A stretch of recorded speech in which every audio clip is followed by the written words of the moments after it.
우리가 지난주 살펴본 내용은 한 내윈이 첩이 은행하고 자기 집으로 도망가서 넉 달 동안 되돌아오지 않자 그 내인이 직접 첩을 데리러 이제 갑니다. 첩의 장인은 사위인 내윈을 잘 대접하는데 5일 동안 먹고 마시다가 5일째 되는 날 오후 늦은 시간에 내인은 자기 집으로 돌아가려고 그 집에서 나오게 됩니다. 내인과 종과 첩이 여부수 지역에 이르렀을 때 이미 이제 해는 저물어서 종은 내윈에게 이곳에서 그냥 머물자고 제안합니다. 그런데 내윈은 그 이방인 가운데 머무르려고 하지 않고 자기 동족인 베냐민 지파인 기브아로 가자고 말하고 더 여행을 해서 기브아에 옵니다.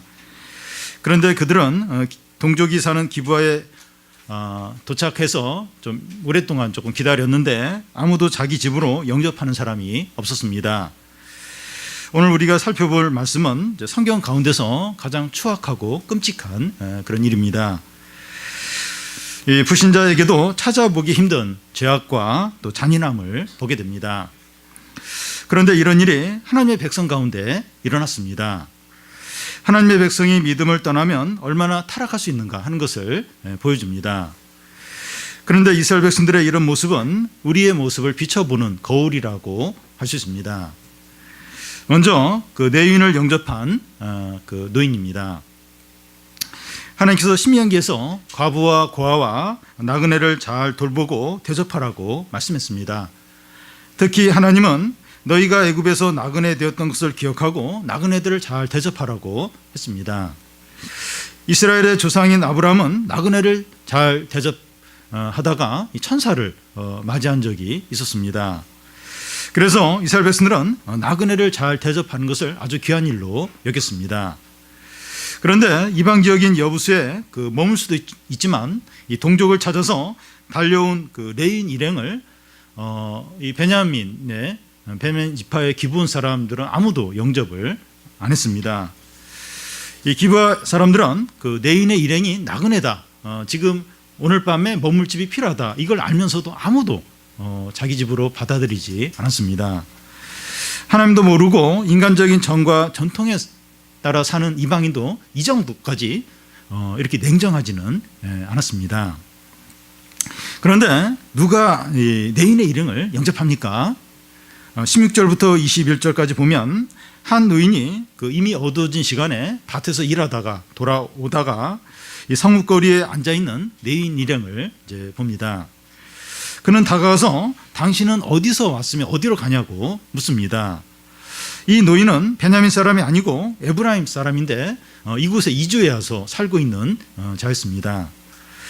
내인이 자기는 베들레헴에서 에브라임에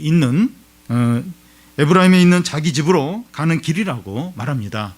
그러면서 내윈이 더 이제 말을 붙여서 이제 하는 말이 뭔가 하면, 우리에게는 나귀에게 먹을 집과 보리가 있고 나와 당신의 여종과 우리와 함께한 소년의 먹을 양식과 포도주가 있어 무엇이든지 부족함이 없다고 말합니다. 노인이 물어보지도 않은데 이 내윈이 자기가 막 추가해서 이런 얘기를 합니다.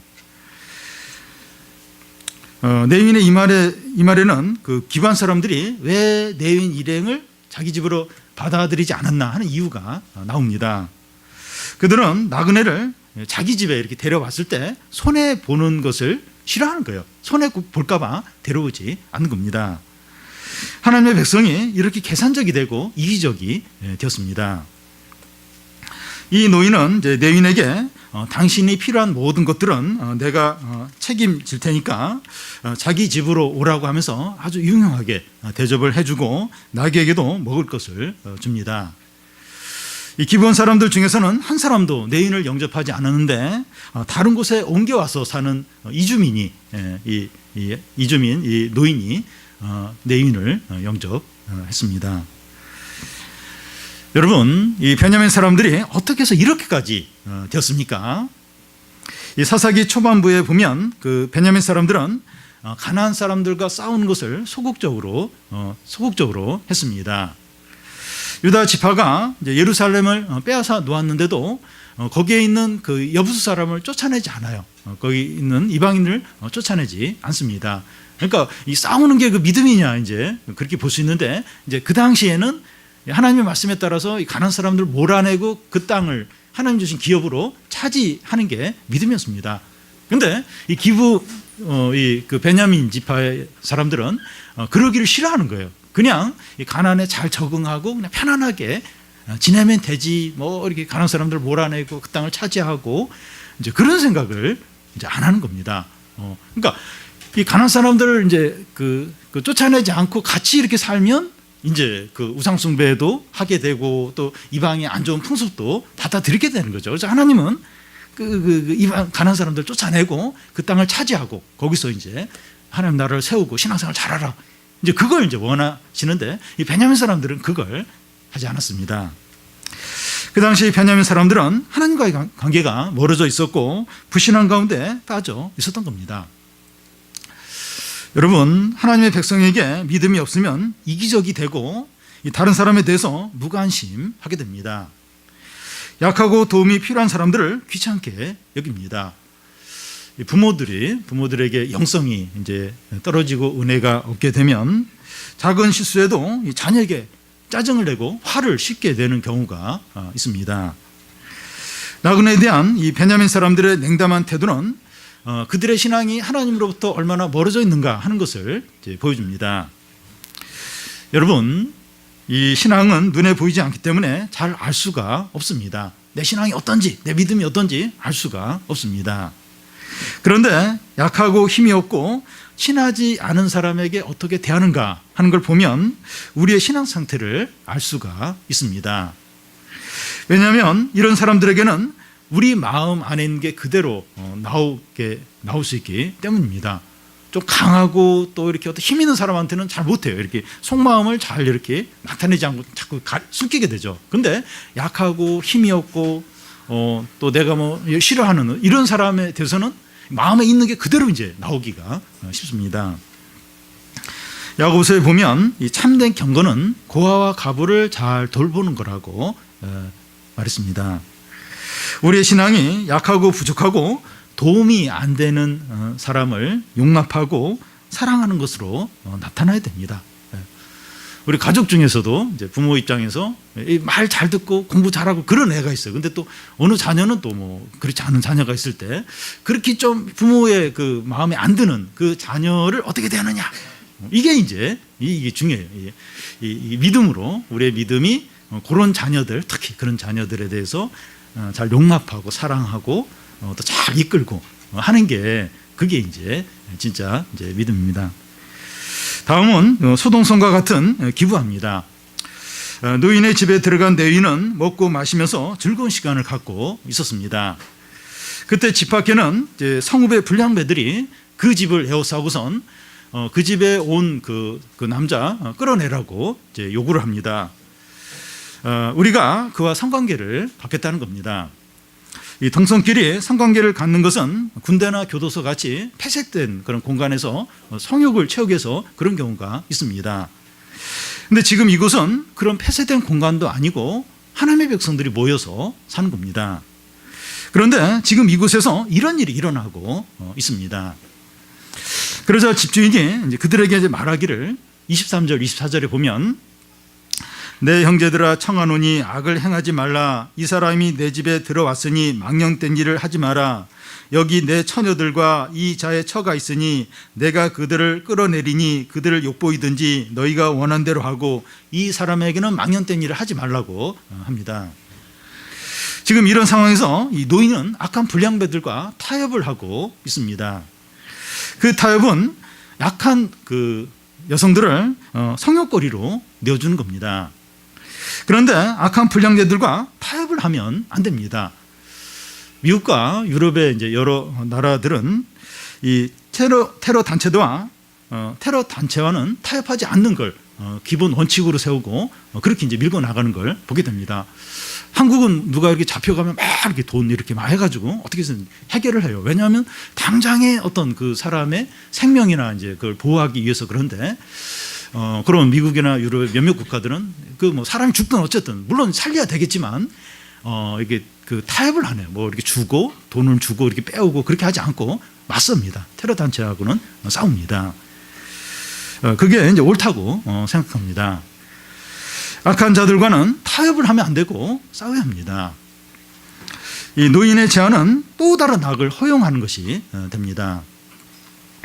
이런 상황에서는 내윈이 나서서 이 문제를 해결하려고 해야 했습니다. 그러니까 그 내윈이 와서 지금 이런 문제가 생겼고, 그리고 내윈이잖아요. 내윈이기 때문에 또 지도자급에 해당하는 사람이고, 그러니까 내윈이 나서서 지금 이런 상황에서 어떻게 문제를 해결하려고 했어야 했습니다. 이런 힘든 상황에서 지혜와 믿음이 필요합니다. 내윈이 집 밖으로 나가서 나는 하나님을 섬기는 내윈인데 너희가 내윈에게 이런 악을 행하면 얼마나 무서운 하나님의 형벌이 있는지 아냐? 이렇게 뭐 소리를 치든지, 아니면 하나님께 기도하면서 도와달라고 간절히 부르짖든지 했어야 했습니다. 그러면 소돔성에서 롯의 집에 있던 천사들이 한 것처럼 뭐 사람들의 눈이 가려져서 뭐 문을 못 찾든지 어떤 뭐 기적이 일어나서 뭔가 어떤 구원의 길이 열렸을 수도 있습니다. 그런데 내위는 이런 위기 상황에서 아무것도 하지 않았습니다. 그의 경건은 무너져 있었고 하나님께 기도할 줄을 몰랐습니다. 뭔가 기도를 하든지 뭔가 이제 해야 되는데 전혀 믿음으로 어떤 행동도 하지 않았습니다. 그 위기 상황에서 내인이 하는 게 뭡니까? 자기 첩을 무리들에게 붙들어 내는 겁니다. 25절에 보면 자기 첩을 붙잡아 밖으로 끌어내매 하는데, 안 나가려고 하는 첩을 억지로 끌어내는 것을 말합니다. 첩도 자기 아내인데 자기도 두려워서 나가지 못하는 상황에서 자기를 대신해서 강제로 첩을 밖으로 내보내고 있습니다. 얼마나 이기적이고 악하고 무책임한 행동인지 모릅니다. 그러자 그 악한 불량배들은 밤새도록 첩을 욕보이고 새벽 미명까지 되어서야 놓아줍니다. 베냐민의 이 기브아 성읍에서 일어난 이 일은 소돔성에서 일어난 일과 비슷한 것 같은데 다릅니다. 그러니까 소돔성 사람들하고 베냐민 사람들하고는 다릅니다. 이 소돔성 사람들이 원래부터 하나님 모르는 그런 자들이지만, 베냐민 사람들은 하나님의 백성으로 하나님의 율법을 알고 하나님의 은혜를 맛본 자들입니다. 그런데 그들이 이렇게 심각하게 또 이런 큰 죄를 저지른 이유가 무엇입니까? 하나님의 은혜와 말씀을 맛본 자가 타락하면 세상 사람들보다 더 타락하게 됩니다. 그러니까 세상 사람들은 막 죄를 짓고 악한 일을 해도 그래도 뭔가 이성과 양심이 그래도 조금 이렇게 작동을 합니다. 그런데 하나님의 백성들은 그런 이성과 양심보다도 은혜로 사는 자들인데, 그 은혜를 버리면 이 이성과 양심이 별로 영향을 못 미쳐요. 그래서 아주 말도 안 되는 더 타락한 그런 죄를 짓게 되는 것을 보게 됩니다. 예수님이 이제 이것을 이제 적절한 비유로 말씀하셨는데, 은혜를 맛본 자가 이렇게 타락하면 얼마나 심각한가, 이걸 이제 비유로 이제 말씀을 하셨는데요. 한 더러운 귀신이 어떤 사람에게 나가서 쉴 곳을 찾다가 없어서 다시 자기 집으로 돌아오게 됩니다. 자기가 나온 집에 가보니까 집이 다 청소가 돼 있어요. 그리고 집도 비어 있습니다. 그래서 자기보다 더 악한 일곱 귀신을 데리고 와서 사니까 그 사람의 형편이 처음보다 훨씬 더 비참하게 됐다는 겁니다. 사람들이 말씀을 듣고 은혜를 경험하는 것은 집이 청소되고 비어지는 것에 해당됩니다. 그러면 하나님을 주님으로 모시고 하나님을 주인으로 모시고 계속 믿음으로 살아야 합니다. 그런데 하나님을 주인으로 모시지 않고 자기 욕심으로 살면 그 사람에게 주인이 없기 때문에 더러운 귀신이 들어와서 그 사람의 형편이 처음부터 훨씬 더 악화가 되고 비참하게 된다는 겁니다. 여러분, 이 말씀을 조금이라도 듣고 은혜를 이제 경험한 사람은 두 가지 중에 하나의 삶을 살게 됩니다. 계속 주님을 주인으로 인정하고 그 말씀대로 살든지, 아니면 사단의 충동질에 따라서 정욕대로 살든지, 둘 중에 하나입니다. 그리스도의 제자로서 믿음의 길을 계속 가든지, 아니면 이름만 그리스도의 제자이고 욕심으로 살든지, 둘 중에 하나입니다. 그런데 많은 교인들이 후자의 길로 가기가 얼마나 쉬운지 모릅니다. 계속 이제 주님을 주인으로 영접하고 말씀에 순종하고 자신을 제한받으며 사는 게 힘들어요. 힘듭니다. 진짜 힘들어요. 그런데 그냥 이렇게 그런 이름만 그냥 신자로 놔두고 욕심대로 살기는 쉬워요. 그래서 많은 신자들이, 많은 교인들이 그렇게 살기가 얼마나 쉬운지 모릅니다. 무늬만 신자인 사람들이 많을 수 있는데 베냐민 사람들이 그러한 거예요. 겉으로 볼 때는 하나님 백성이죠. 이스라엘 백성인데 보면 이게 이방인들도 이렇게 하지 않는 굉장히 흉측한 이제 죄를 이제 짓고 있는 겁니다. 여러분, 우리는 죄에 대해서 죽고 하나님에 대해서 산자로 여기라 했는데 그렇게 합니까? 우리는 그런 자입니까? 죄에 대해서 죽은 자이고 하나님에 대해서 산자로 여깁니까? 예수님을 우리 주인으로 삼고 그 말씀대로 살고 있습니까? 우리가 완전하게 그렇게 사느냐 지금 묻는 것이 아니라 좀 일반적으로 우리가 그렇게 못 살 때도 있지만 주님을 주인으로 영접하고 그 말씀대로 살고 있습니까? 우리의 삶이 우리의 믿음을 증거합니까? 우리의 삶이 우리의 믿음, 우리의 신앙을 증거합니까?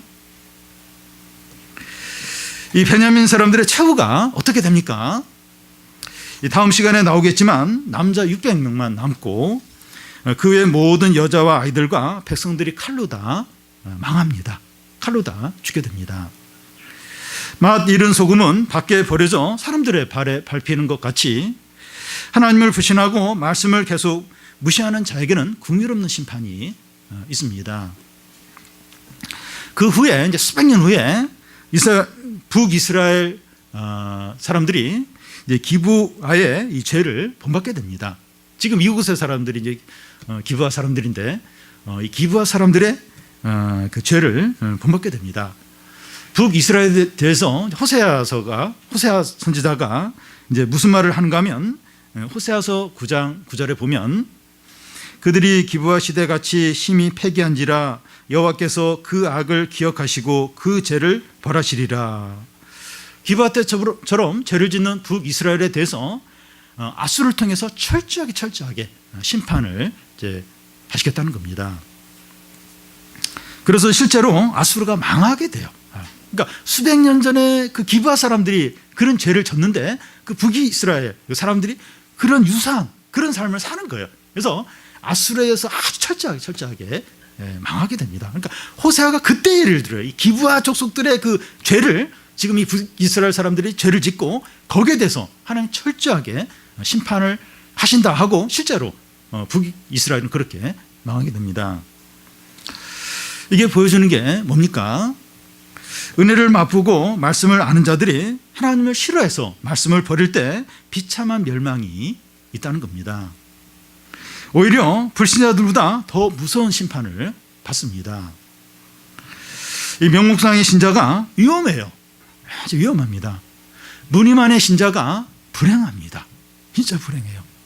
그래서 이 은혜를 맛보고 말씀을 들은 게 책임.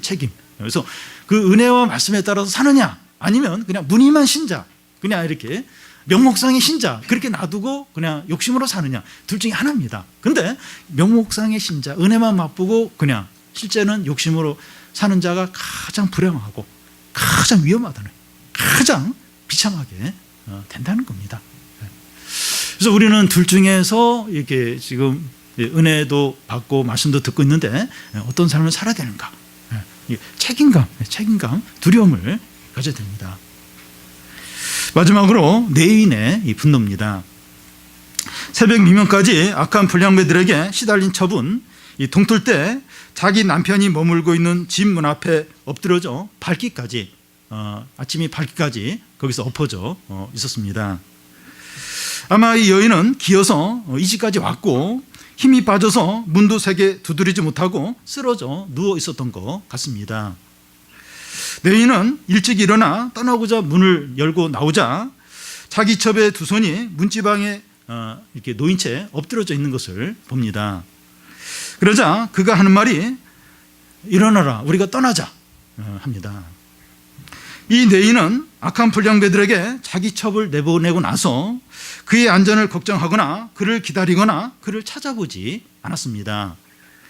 아침에 일어났을 때 집 앞에 쓰러져 있는 첩을 보고 놀라며 달려와 일으키면서 흔들어 보는 것도 전혀 없었습니다. 지난밤에 아무 일도 없었다는 듯이 집 앞에 누워있으면 어떡해, 빨리 일어나, 우리 가야지, 그렇게 말하고 있습니다.